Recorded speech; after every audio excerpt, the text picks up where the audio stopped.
She thought it was just another shift in the E, another patient, another decision. But when a nurse looked at a young black boy struggling for breath, she didn't see a child in need. She saw someone she thought didn't belong. With one cold command, she forced him out of the bed meant to save him. What she didn't know was who his father was, or how fast her choice would come back to haunt her. Because within minutes, the entire hospital would never be the same.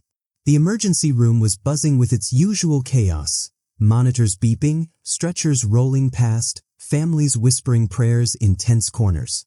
Among it all was 8-year-old Jordan, his small body shivering as he clutched his chest, every breath shallow and strained. His mother's hand gripped his tightly, her voice steady but laced with panic as she begged for help. To anyone watching, it was clear, this was a child in urgent need of care. But the nurse at the desk barely looked up. With a sharp tone, she scanned the family, her eyes narrowing in judgment rather than concern. She didn't see a boy gasping for air. She saw a skin color she believed didn't belong in a bed reserved for, more important, patients. With a dismissive wave, she ordered them to wait, ignoring the growing alarm in the child's eyes. Jordan's mother tried to plead, but every word seemed to harden the nurse's resolve. Other families in the waiting area shifted uncomfortably, sensing the injustice but saying nothing. The hum of the ER felt suddenly colder, heavier, as if the walls themselves bore witness to something cruel unfolding. Jordan's condition was worsening, and time was running out. His breaths grew shorter, his chest tighter. And yet, the nurse remained unmoved, convinced her decision was justified. What no one realized in that moment was that Jordan wasn't just another child. He was the son of one of the most powerful men in the city, a man who would not let this night pass without consequences. If you believe in justice, hit like, subscribe, and tap the bell so you never miss a story that matters. Jordan's breaths were turning ragged, each inhale a battle his small body was losing. His mother's voice rose, cracking under desperation as she begged the nurse once more. Please, he can't wait, he needs a bed now. But instead of compassion, she was met with an icy glare. The nurse crossed her arms, her voice sharp enough to slice through the room. You'll have to wait your turn. Others are ahead of you. The words stung, but it wasn't just the dismissal, it was the tone, the cold certainty that Jordan's life mattered less. Families sitting nearby exchanged uneasy glances. A few even muttered in disapproval, but no one dared confront her directly. The weight of silence pressed heavily on the room, a silence that allowed injustice to thrive. Jordan's mother could feel his tiny hand trembling in hers, his face growing pale. She knew time was slipping away. She pleaded again, this time louder, her voice carrying through but the louder she spoke, the more defiant the nurse became.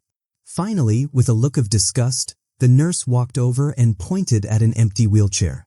Move him there. He doesn't need a bed. Those are for critical patients. Critical. The word rang in the mother's ears like a cruel joke. Couldn't she see the boy gasping for air? Couldn't she hear the labored breaths echoing in the sterile room? Yet, to the nurse, Jordan was invisible, just another child, easily dismissed because of the color of his skin. The humiliation was sharp, cutting deeper than fear. Jordan's mother felt eyes on her, some pitying, some judgmental, as she struggled to keep her son upright. Her voice shook as she tried once more, but the nurse turned her back, pretending not to hear. Minutes stretched like hours. Jordan's breathing grew weaker, his eyelids fluttering. Every second felt like an eternity. His mother's heart raced, torn between fury and terror. Should she push past the nurse? Should she scream for a doctor? The injustice was choking her as much as her son's illness was choking him. And then, something shifted. A young resident passing through stopped, his eyes locking onto Jordan. Alarm flashed across his face. He rushed over, demanding why the boy hadn't been admitted. Before the mother could answer, the nurse snapped, "He's fine. I told them to wait." The resident's expression hardened. Fine? He's in respiratory distress. He reached for a chart, his voice urgent, his movements swift. But as he did, Jordan's mother caught the nurse rolling her eyes, as if the boy's suffering was a nuisance rather than a crisis.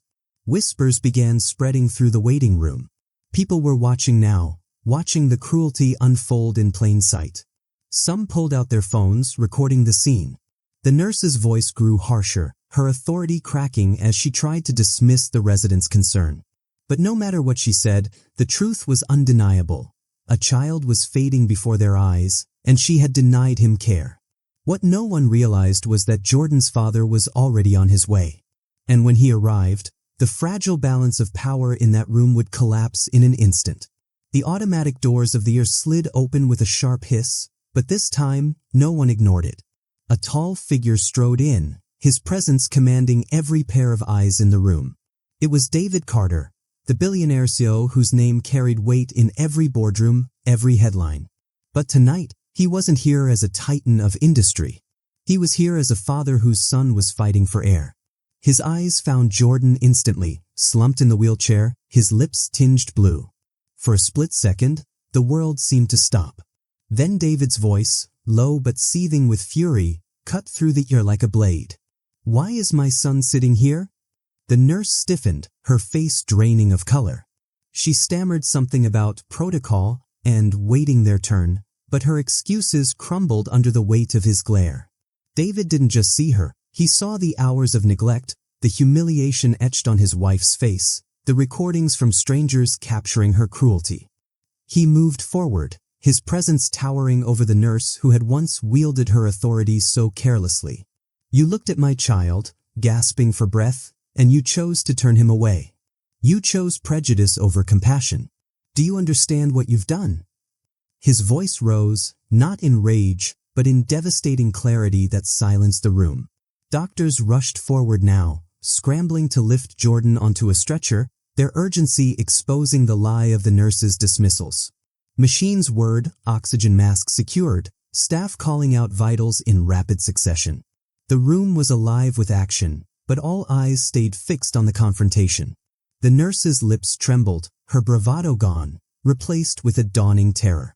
She tried to apologize, but the words caught in her throat. Because she knew this was no ordinary patient. And this was no ordinary mistake. The man standing before her could dismantle her entire career with a single phone call.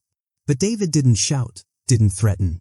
He simply leaned closer, his words steady, deliberate, and unforgettable. "You denied my son dignity when he needed it most. And now, the world will know exactly who you are." The phone's recording never stopped.